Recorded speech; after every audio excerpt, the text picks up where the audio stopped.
ओम श्री राधा कृष्णाय नमः। दिव्य दिव्य त्रिगुण वीरतिमयी भूतल गोपियों का वर्णन तथा श्री राधा सहित गोपियों की श्री कृष्ण के साथ होली। तो आइए कथा आरंभ करते हैं। श्री नारद जी कहते हैं, मित्रेश्वर, या मैंने तुमसे गोपियों के शुभ चरित्र का वर्णन किया है, अब दूसरी गोपियों का वर्णन सुनो। वितिहोत्र, अग्निभूख, शांभु, श्रीकर, गोपति, सूत, ब्रजेश, पावन तथा शांत, ये ब्रज में उत्पन्न हुए 9 उपनंदों के नाम हैं।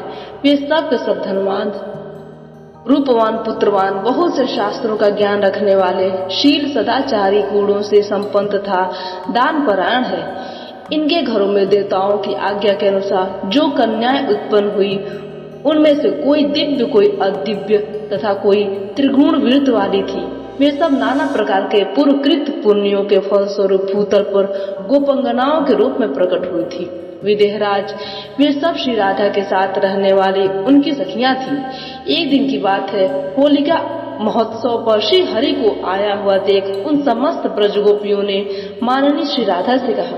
गोपियां बोली, हे रंभुरु, हे चंद्रवदने, मधुमानिनी, हे स्वामिनी, हे ललने, हे श्री राधे, हमारी यह सुंदर बात सुनो। ये ब्रजभूषण नंद नंदन तुम्हारी बरसाना नगरी के उपवन में होली उत्सव विहार करने के लिए आ रहे हैं। शोभा संपन्न यौवन के मध्य से मध्य उनके चंचल नेत्र घूम रहे हैं। घुघराली नीली अलकावली उनके कंधों और कपोल मंडल को चूम रही है। शरीर पर पीले रंग का रेशमी जामा अपनी घनी शोभा बिखेर रहा है।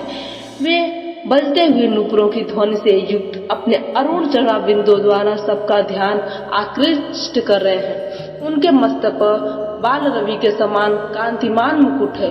वे भुजाओं में विमल अंगद, वक्षस्थल पहाड़ और कानों में विद्युत को भी विलज्जित करने वाले मकराकार कुंडल धारण किए हुए हैं। इस भूमंडल पर पीताम्बर की पीत प्रभा से सुशोभित उनका श्याम कांति मंडल उसी प्रकार उत्कृष्ट शोभा पा रहा है जैसे आकाश में इंद्रधनुष से युक्त मेघ मंडल सुशोभित होता है।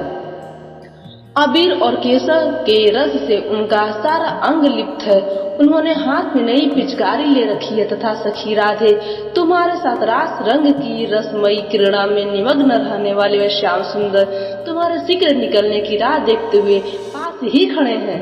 तुम भी मान छोड़कर फगुआ यानी कि होली के बहाने निकलो।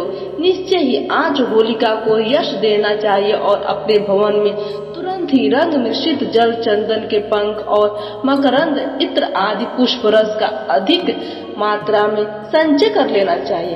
परम बुद्धिमती प्यारी सखी, उठो और सहसा अपनी सखी मंडली के साथ उस स्थान पर चलो जहाँ वे श्याम सुंदर भी मौजूद हो। ऐसा समय फिर कभी नहीं मिलेगा।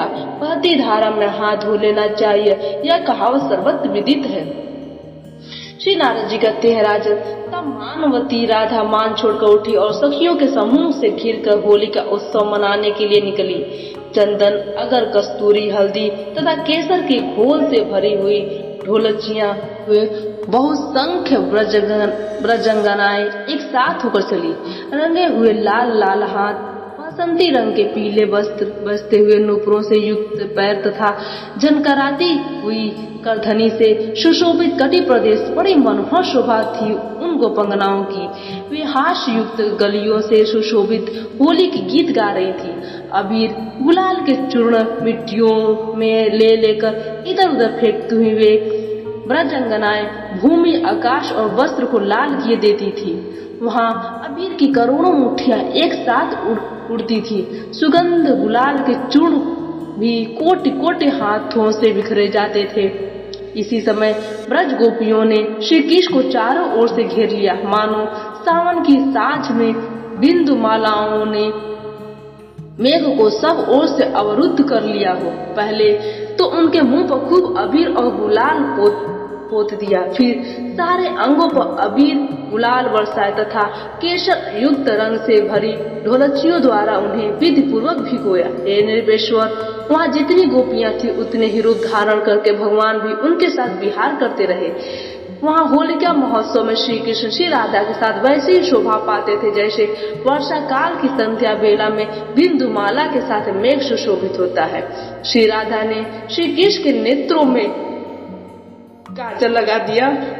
श्री कृष्ण ने भी अपना नया उत्तरीय दुपट्टा गोपियों को उपहार में दे दिया। फिर वे परमेश्वर श्री नंद नंदन को लौट गए। उस समय समस्त देवता उनके ऊपर फूलों की वर्षा करने लगे। आज की कथा यहीं पर समाप्त होती है।